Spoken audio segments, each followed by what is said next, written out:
اللہ صلی اللہ علیہ وسلم کے بتائے ہوئے طریقے کے مطابق میقات پر پہنچ چکے ہیں، اور یہاں پر ہم غسل لیں گے۔ غسل کے بعد ہم احرام پہنیں گے، 2 رکعت نفل پڑھیں گے اور عمرے کی نیت کر کے پھر انشاءاللہ یہاں سے کعبہ کے لیے روانہ ہوں گے۔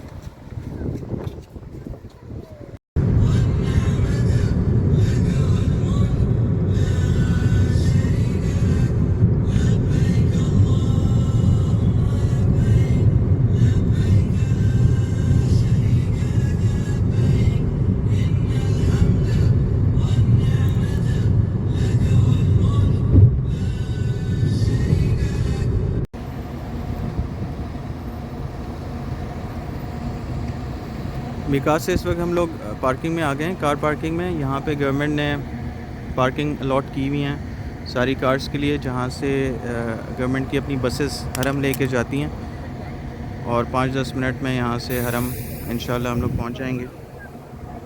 تو ہمارا جو ٹائم سلاٹ تھا جو ہمارے پاس پہ تھا وہ 6 to 8 تھا شام کا، تو اس وقت 7 بج چکے ہیں اور ہم لوگ اپنے ٹائم سلاٹ کے اندر ہی انشاءاللہ حرم کے اندر انٹر ہو جائیں گے۔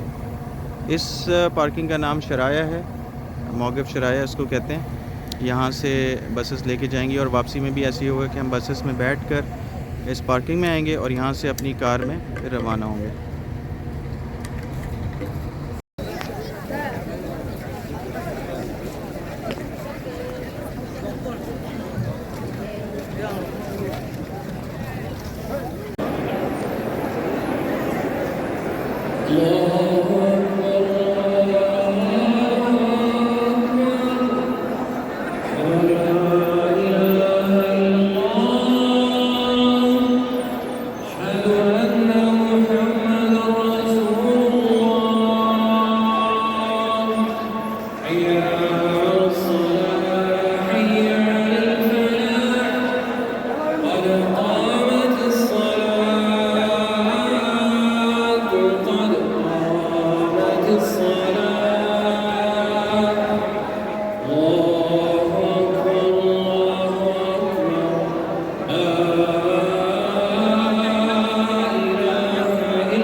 رمضان کے اس بابرکت مہینے میں، جمعے کے اس بابرکت دن میں اور آخری عشرے کی ان عظیم راتوں میں ہمارا عمرہ مکمل ہوا الحمدللہ، اور ہم لوگ واپس اسی موقف شرایا میں آ چکے ہیں جہاں پر ہم نے کار پارک کی تھی، اور یہیں سے ہم واپس قبر کے لیے روانہ ہوں گے۔ جیسے کہ میں نے اپنے ابتدا میں ان راتوں کا ذکر کیا تھا اور عمرے کو رمضان میں ادا کرنے کی بات کی تھی، تو میں ایک بار پھر آپ سب لوگوں کو تاکید کرنا چاہتا ہوں کہ جو لوگ بھی عمرے کا ارادہ کر رہے ہیں، کرنے والے ہیں، وہ اپنی پوری کوشش کریں کہ رمضان میں عمرہ ادا کریں۔ اور دوسری یہ بات کہ جو طاق راتیں ہیں رمضان کی، جو آخری عشرے کی راتیں ہیں، ان کو غیر ضروری ایکٹیویٹیز میں، جس کا میں نے پہلے بھی ذکر کیا، بالکل ضائع نہ کریں۔ اپنے گھروں میں، اپنے آفیسز میں، کاروبار میں، آس پڑوس میں زیادہ سے زیادہ عبادات کا اہتمام کریں، اللہ سے مغفرت طلب کریں اور اللہ کی رضا طلب کریں۔ ایک بات اور میں ہائی لائٹ کرنا چاہتا ہوں اس موقع پر کہ عمرے کے دوران میں نے بہت سارے مردوں اور عورتوں کو دیکھا کہ وہ احرام کی حالت میں طواف اور سعی کے دوران لائیو ویڈیو کالز کر رہے ہیں اور سوشل میڈیا پہ پوسٹ کر رہے ہیں، اپنے گھر والوں سے گپے لگا رہے ہیں، ہنسی مذاق کر رہے ہیں۔ تو ایسے ان تمام لوگوں کو میں یہ تنبیہ کرنا چاہتا ہوں کہ اس کو کھیل کود نہ سمجھیں، یہ ایک عبادت ہے۔ اگر آپ کو یہ بات صحیح لگ رہی ہے تو آپ نمازوں میں بھی پھر یہی کرنا شروع کر دیں کہ ایک ہاتھ سے آپ مووی بنائیں، اپنی ویڈیو بنائیں اور سجدہ کرتے ہوئے بنائیں، رکوع کرتے ہوئے بنائیں، نماز میں بھی آپ یہی کریں پھر۔ تو کہنے کا مقصد یہ ہے کہ آپ اپنا وقت، اپنا مال لگا کر ادھر آئے ہیں، اپنی محنت کر کے یہاں پر آئے ہیں، تو ان عبادات کو ہلکا مت سمجھیں۔ عظیم عبادتوں میں سے ایک عبادت ہے، جیسے کہ روزہ ہے، جیسے کہ نماز ہے، جیسے خیرات ہے، زکوٰۃ ہے، عمرہ، حج، تو اس سے بھی بڑی عبادتیں ہیں، تو ان کو ضائع نہ کریں۔ عمرے کے دوران آپ چاہے طواف کر رہے ہوں، چاہے سعی کر رہے ہوں، اس کے اندر آپ کو اللہ کی حمد و ثنا بیان کرنی ہے، اس میں قرآن پڑھنا ہے، اس میں اپنی مغفرت طلب کرنی ہے۔ اس کے علاوہ آپ دنیا کی کوئی بھی ایکٹیویٹی اگر اس میں کریں گے تو آپ اپنی عبادتوں کو ضائع کریں گے۔ میں اپنی بات کا اختتام سلیمان علیہ السلام کی اس دعا سے کروں گا جو انہوں نے اللہ سے کی اور قرآن میں موجود ہے۔ فرمایا ربی اوزعنی ان اشکر نعمتک التی انعمت علی وعلی والدی وان اعمل صالحا ترضاہ وادخلنی برحمتک فی عبادک الصالحین۔ اے میرے رب، مجھے توفیق دے کہ جو نعمتیں تو نے مجھ پر اور میرے والدین پر عطا کی ہیں میں ان کا شکر گزار رہوں اور میں ایسے نیک عمل کروں جس سے تو خوش رہے، اور مجھے اپنے نیک لوگوں میں اپنی رحمت سے شامل فرما۔ آمین۔ وآخر دعوانا ان الحمد للہ رب العالمین۔